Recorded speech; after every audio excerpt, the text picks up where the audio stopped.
Hello, my name is Jill Peck, and this is my introductory speech. If I could have dinner with anybody in history, it would be my grandfather, Randall Robinson.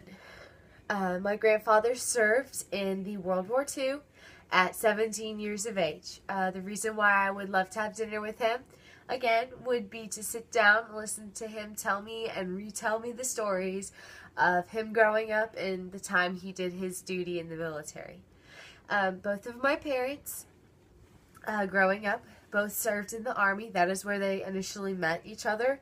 My mom was a lieutenant, and my dad was enlisted right out of high school.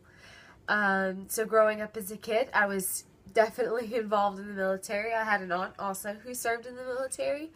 Out of the 6 siblings I have, one of my brothers is actively serving in the Navy to this day, and my older brother and older sister both work in the State Guard.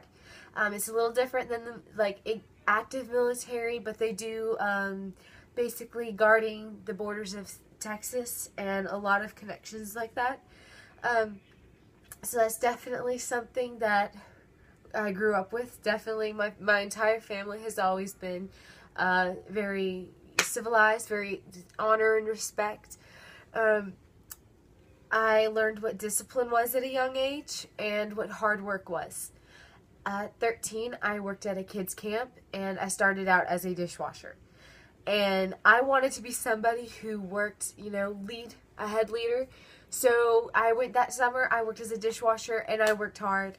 The next summer I went back, I worked harder, and every summer I would go, I would get more and more and more responsibilities. As to when my last summer, I worked up to being, in charge of lakefront as a lifeguard. I was in charge of nighttime activities. I was one of the main leaders of the camp. And it's really nice to look back and see the hard work I really put into working at that kids camp and really being disciplined in the things I did. It's also been, like when you're in college and you're in school, all the hard work that you put into that.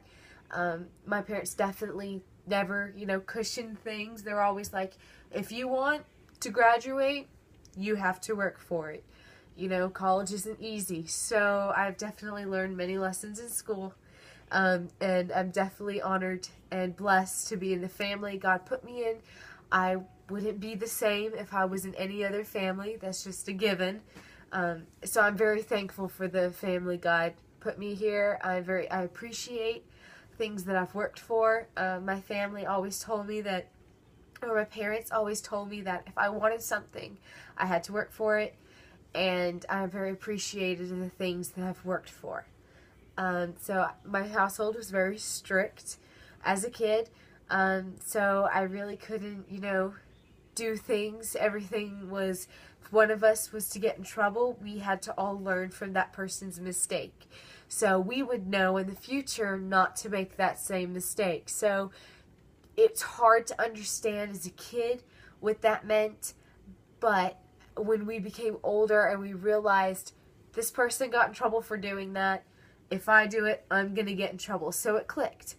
Definitely was not something we enjoyed as a kid because when we get in trouble, we'd be like, no, don't do that.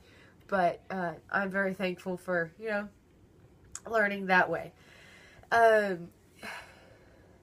parents also taught me a lot about not giving up and pushing myself till I achieve the things that I'm destined for. And I'm very thankful for that. Definitely, there was many times in my school career where I just wanted to give up, but my parents were always behind me, cheering me on, saying, don't ever give up. If you want that, you're not going to get it if you give up. So you keep pushing. So I'm very thankful for that. Another thing is as a young kid, I learned, about freedom. And I learned, the price of freedom. And it's never free. My parents would tell me stories of when they were overseas and the things that they would see. And whenever they would come back here, it wasn't the same. As a kid, I would complain and cry, oh, I want this toy that my friend has. Why can't I have that? They would sit there and tell me, I saw kids over there that don't even have moms and dads.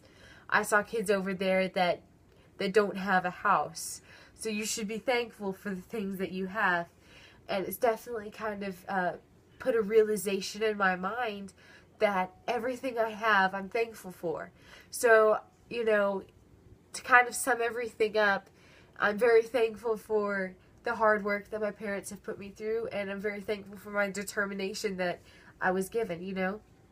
I'm very thankful for the appreciation I have. I'm very, you know, I'm thankful for the family that God put me in. I wouldn't be me without the family I was in. So I hope you enjoyed my speech, and thank you for listening.